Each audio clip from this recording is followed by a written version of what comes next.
beliau. Kita ucapkan inna lillahi wa inna ilaihi raji'un. Kita tahu Ustaz Maher At-Tuwailibi ini memiliki permasalahan dengan Abu Jandan. Saya tidak tahu apa reaksi Abu Jandan ketika mendengarkan musuh babiyutannya ini meninggal. Kita katakan musuh babiyutan karena mereka dua ini saling. Bismillahirrahmanirrahim. Alhamdulillahi rabbil alamin. Bismillahirrahmanirrahim. Assalamualaikum warahmatullahi wabarakatuh.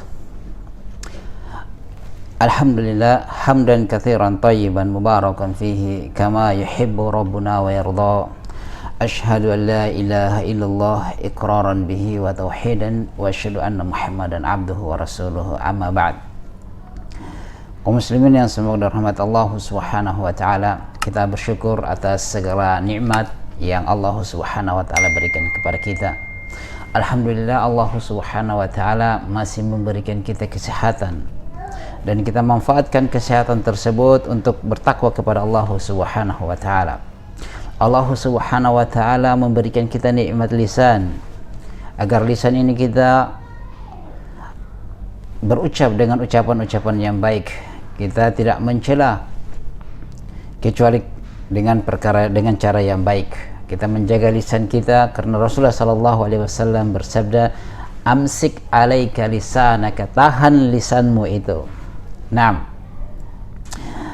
Pada beberapa hari ini kita dikhabarkan tentang meninggalnya salah seorang dai, yaitu Maher At-Tuwailibi. Ustaz Maher At-Tuwailibi, yang semoga Allah Subhanahu wa taala merahmatinya. Kita tetap mendoakan semoga Allah Subhanahu wa taala mengampuni beliau atas segala kekhilafannya, atas segala kerancangan lisannya. Semoga Allah Subhanahu wa taala mengampuni beliau. Mungkin itu karena karakter, atau mungkin dalam keadaan emosi menyampaikan, mengkritik.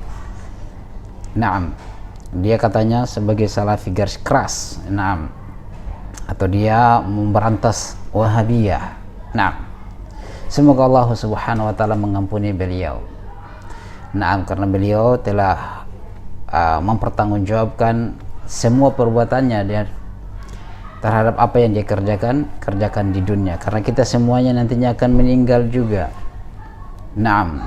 Dalam keadaan kita duduk, dalam keadaan kita berbaring, dalam keadaan kita berdiri, dalam keadaan kita makan, atau dalam keadaan aktivitas kita. Kita tidak sangka Allah Subhanahu wa taala yang Maha tahu tentang ajal kita. Maka sebagai seorang muslim kita saling mendoakan. Karena doa itulah sangat penting. Semoga Allah Subhanahu wa taala merahmati beliau. Kita ucapkan inna lillahi wa inna ilaihi raji'un. Dan jangan kita merasa aman dari kematian, karena kematian itu akan datang. Walau kuntum fi burujil musyayyada, kata Allah Subhanahu wa taala, walaupun kalian berada pada bangunan yang sangat kokoh, bangunan yang sangat tinggi, menjulang tinggi, kematian tetap senantiasa akan datang kepada kita semuanya. Maka yang terpenting bagi kita adalah kita mengambil pelajaran dengan sebaik-baik pelajaran, untuk kita mempersiapkan diri kita akan kembali kepada Allah Subhanahu wa taala, karena dunia ini hanyalah sebuah tempat untuk menanam yang kita akan memanennya di akhirat nanti kelak kita meninggal. Karena kita akan masuk di alam kubur yang cuma di situ kita sendiri. Yang akan menemani kita adalah amalan kita, harta kita, keluarga kita, jabatan kita, semuanya akan ditinggalkan. Tidak akan kita bawa, akan melindungi kita di alam kubur, tidak. Dan di alam kubur itu akan diperlihatkan tempat tinggal kita. Kalau diperlihatkan pagi dan petang, diperlihatkan. Kalau tempatnya kita di neraka, naudzubillah, nasallallahu salam wa naudzubillah min dalik. Semoga Allah jauhkan kita dari api neraka, dan itu akan ditampakkan di pagi dan di petang. Naam, tempatnya kita. Dan kalau kita memiliki tempat di surga, dan akan ditampilkan juga di pagi dan petang hari. Semoga kita termasuk orang-orang yang masuk ke dalam surga. Naam, semoga kita termasuk orang-orang yang masuk ke dalam surga Allah Subhanahu wa taala. Nah, dan semoga antum juga semua kita mengambil pelajaran, kita jadikan ini sebagai cambuk bagi kita, bahwasanya kematian itu senantiasa dekat, cuma kita yang jauh, yang lari. Pada kematian itu akan datang kapan saja kepada kita. Naam, yang tidak ada kabarnya tiba-tiba kita dengar meninggal. Banyak kejadian-kejadian seperti ini. Dan yang jadi permasalahan adalah ketika kita meninggal dan masih memiliki perseteruan. Naam, kita tahu Ustaz Maher At-Tuwailibi ini memiliki permasalahan dengan Abu Jandan. Naam, saya tidak tahu apa reaksi Abu Jandan ketika mendengarkan musuh babi hutannya ini meninggal. Nah, kita katakan musuh babi hutan karena mereka dua ini saling cekcok ya. Maher At-Tuwailibi senantiasa membela terhadap celaan Abu Jandan ini. Naam, yang mencela Islam. Pernah juga Maher At-Tuwailibi ini melaporkan Abu Jandan di kepolisian terhadap ujar kebencian atau terhadap celaan kepada agama. Naam. Nah, kita tidak tahu bagaimana, apakah ini selesai atau tidak. Kalau tidak selesai akan sampai ke hadapan Allah Subhanahu wa taala. Naam, masing-masing akan berdiri di hadapan Allah Subhanahu wa taala menuntut keadilan kepada Allah Subhanahu wa taala. Jika sekiranya siapa tidak saling memaafkan, ini akan saling terbawa terus. Naam, tapi ingat, kalau perkara agama itu urusannya besar di hadapan Allah, di hadapan Allah Subhanahu wa taala. Maka hendaknya kita senantiasa menjaga hubungan. Jika ada sepatah kata atau ada kesalahan-kesalahan, maka mari kita meminta maaf. Dan orang-orang yang kami zalimi misalkan, yang kami sengaja ataupun tidak, kami juga hendak meminta maaf. Naam. Maka marilah kita senantiasa memudahkan tangan kita, memudahkan hati kita untuk menerima maaf orang, walaupun sebesar apapun itu kesalahan-kesalahan, walaupun sebesar apapun kesalahan yang dilakukan oleh orang, maka Allah Subhanahu wa taala Maha Pengampun. Nah, Allah Subhanahu wa taala Maha Pengampun, mengampuni segala dosa. Naam, maka hendaknya sebagai seorang hamba yang menjadikan Rasulullah SAW sebagai teladan, maka seharusnya mereka memiliki sifat ini, saling memaafkan orang-orang yang telah berbuat salah, walaupun kecil sampai pun besar. Mereka mengharapkan pahala dari Allah Subhanahu wa taala, mengharapkan surga Allah Subhanahu wa taala. Nah, ketika mereka menukar sakit hati mereka itu dengan surga Allah Subhanahu wa taala, dengan wajah Allah Subhanahu wa taala, insyaallah Allah Subhanahu wa taala akan menukarnya, itu akan menggantinya dengan yang terbaik kalau mereka memaafkan. Naam, maka semoga Allah Subhanahu wa taala menjadikan kita orang-orang yang senantiasa tunduk kepadanya, orang-orang yang lembut hati di dalam menerima permohonan maaf dari saudara-saudara kita. Orang-orang yang senantiasa kita ini termasuk orang-orang yang soleh, yang meninggalkan perkara-perkara yang tidak baik, perkara-perkara mencela. Naam, maka kita harus hendaknya menjaga lisan kita. Amsik alaika lisanaka, kata Rasulullah sallallahu alaihi wasallam. Allah Subhanahu wa ta'ala, Rasulullah sallallahu alaihi wasallam bersabda, amsik alaika lisanaka, tahanlah lisan-lisanmu itu, karena lisan ini banyak yang menjerumuskan orang masuk ke dalam neraka. Karena lisan inilah banyak orang yang terjadinya perpecahan, masjid satu dan masjid yang satunya lagi jamaahnya berperang hanya karena lisan. Pondok satu dengan pondok lainnya itu bertengkar, jamaahnya bertengkar, penduduknya itu hanya karena lisan. Nah, maka jagalah lisan-lisan kita itu. Jaga lisan-lisan kita, senantiasa kita berzikir, basahkanlah lisan kita itu dengan zikir kepada Allah Subhanahu wa taala. Basahkan lisan kita ini dengan zikir kepada Allah Subhanahu wa taala, bukan mencelah orang. Saya katakan tadi, saya tidak tahu apa yang dikatakan oleh Abu Jandan yang ketika mendengarkan musuh babiyutannya meninggal, apakah dia menjadikan pelajaran bahwasanya kematian itu akan datang sehingga dia bertobat terhadap apa yang senantiasa dia umbarkan itu. Seperti kemarin ya, yang dia mau terkenal, dia mengatakan bahwasanya Islam itu arogan yang datang dari Arab. Nah, sementara dia juga Muslim. Kemudian dia klarifikasi bahwasanya dia mengatakan dimaksudkan adalah Salafi Wahabi. Nah, yang datang dari Arab untuk mengganggu kearifan lokal Indonesia. Nah, dia cuma mau lagi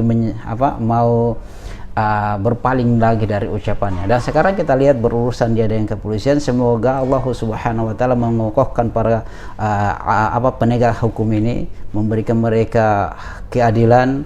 Naam,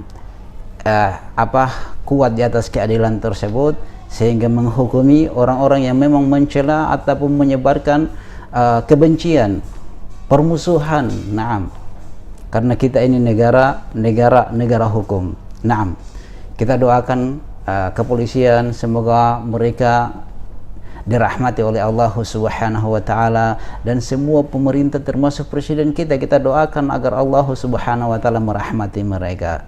Mereka bersabar terhadap celaan-celaan yang masuk kepada mereka. Nah, termasuk Abu Jandan ini yang memang subhanallah, lisan dia itu lupa dengan hadis Rasulullah sallallahu alaihi wasallam, amsik alaika lisana, tahan lisanmu itu. Naam, dengan lanjutannya wabaki ala khati'atik, dan tangisilah kesalahanmu. Bukan kita mencari kesalahannya orang, bukan kita mencari dosanya orang kemudian kita sebarkan. Termasuk banyak ya di media-media sosial, hebatlah engkau, jeniuslah engkau, cerdaslah engkau di dalam menggunakan media sosialmu. Hati-hati di dalam memberikan postingan-postingan. Naam, kalau di dalamnya mengandung unsur penipuan, kalau di dalamnya mengandung unsur penyebaran aib orang, maka antum itu termasuk amal dosa jariyah. Nah, termasuk dosa jariyah. Maka berhati-hatilah membagikan postingan-postingan itu, harus dilihat tahtanya dulu. Nah, dilihat derajatnya dulu, benar atau tidak, sahih ataupun tidak. Nah, jangan asal kita menyebar, asal kita membagi. Kita harus menjaga, karena semuanya itu akan diminta dalam keadaan lisan kita ini tertutup, tidak bisa berbicara. Tangan kita lah yang akan menjadi saksi. Nah, jasad badan kita ini akan menjadi saksi, mata kita inilah yang akan menjadi saksi. Semuanya anggota tubuh kita akan menjadi saksi dalam keadaan mulut kita tertutup, tidak bisa berbicara. Nah, maka yang suka mencela Islam ini, yang mengatakan Islam arogan, semoga Allah Subhanahu wa taala memberinya hidayah agar kembali kepada Allah. Kalau dia mencela bahwasanya itu salaf, hati-hati dengan pencelaan tersebut. Nah, kalau antum tidak paham tentang salaf atau tentang pengenamaan yang kalian tuduh Wahabi ini, maka antum diam, tidak usah berbicara tentang hal itu. Nah, seterusnya kalau seperti itu, banyak lagi mencari referensi, duduk dengan para ulama, duduk dengan para ustadz yang di dalamnya dibacakan kitab-kitab. Pernah satu kisah, orang yang mencela Wahabi, ada seorang ulama di India mencela Wahabi. Nah, Syekh Muhammad bin Abdul Wahab, karena dia itu adalah takfir. Nah, dia menuduh bahwasanya Syekh Muhammad bin Abdul Wahab itu adalah pemahaman takfir, suka mengkafirkan orang. Nah, dan dia ini adalah ulama sunnah. Nah, cuma karena dia kila wa kawal dengar dari sini ke sini bahwasanya Syekh Muhammad bin Abdul Wahab itu dia begini dan begitu. Nah, suka membunuh orang dan karena mengkafirkan orang. Nah, satu ketika ada muridnya pergi ke Saudi Arabia, sekolah di Jamiah Islamiyah. Nah, sekolah di Jamiah Islamiyah. Nah, satu ketika di situ dia pun membaca kitab salah satu usul. Di situ pengarang Syekh Muhammad bin Abdul Wahab. Ternyata karangan tersebut sangatlah bagus, dan dia pun setelah berlibur dia pun membawa karangan tersebut, kitab tersebut, salah satu usul kepada syekhnya yang di India yang mencela Syekh Muhammad bin Abdul Wahab. Dia mengatakan, bagaimana pendapatmu dengan kitab ini? Syekh tersebut membaca, Masya Allah, ini kitabnya sangat bagus, saya rekomendasikan untuk antum mempelajarinya. Naam, tidak ada cacat sedikit pun di dalam kitab ini kitabnya sangat bagus. Maka dia mengatakan, itulah karya ulama yang selama ini kamu celah. Karena saat itu dia datang membawa kitab itu dirobek sampulnya, ya. Sampulnya dirobek. Naam, supaya tidak ditahu oleh gurunya ini. Naam, setelah itu disampaikan bahwasanya itulah ulama yang engkau katakannya dia sebagai Wahabi, engkau katakan dia sebagai takfiriyah. Naam. Maka dengan itu Syekh yang mencela Syekh Muhammad bin Abdul Wahab ini bertobat, dan dia pun menyebarkan dakwah Syekh Muhammad bin Abdul Wahab. Ternyata yang dia dengar dengan yang dia saksikan langsung, yang dia baca langsung kitab-kitabnya, itu berbeda sangat jauh. Nah, mereka ini yang mengatakan bahwasanya yang dimaksudkan adalah Islam arogan itu adalah Wahabi ataupun Wahabi atau Salafi, maka cobalah masuk di dalamnya, duduk di dalamnya, belajar di dalamnya, dan mereka telah orang-orang yang lemah lembut, mereka telah orang-orang yang berilmu di dalamnya. Antum belajar, duduk di dalamnya, antum ambil faedah, antum lihat apakah benar kenyataan yang engkau dengar, yang engkau dengar atau dengan yang antum dapatkan langsung. Itu akan berbeda loh. Yang kau dengar dari lisan ke lisan, ingat saja, coba, karena kami sudah melakukan suatu penelitian, kami kumpul beberapa orang, kumpulkan kurang lebih 10 orang, dan kami menulis sekata di situ, sepatah kata di situ kami tulis, dan setelah itu kami membacakan orang yang pertama, baca, kemudian sampaikan kepada orang yang kedua, ya orang yang kedua sampaikan kepada orang yang ketiga, tanpa lagi dia tidak melihat. Ternyata sampai yang di orang yang ke-10 itu sudah berbeda artinya. Makanya hati-hati dengan qila wa qal, kita dengarkan sini, dengarkan sana. Kita harus bertakwa kepada Allah Subhanahu wa taala. Kita ambil sumber itu yang benar. Kita harus teliti, tidak tergesa-gesa. Tidak tergesa-gesa di dalam menyampaikan berita, tidak tergesa-gesa di dalam memposting hanya karena melampiaskan amarah, dan itu semuanya akan dicatat. Jadi, pertanggungjawaban di hadapan Allah Subhanahu wa taala. Maka sebagai seorang muslim dia harus cerdas di dalam menggunakan media sosial. Jangan posting sesuatu kecuali perkara yang baik.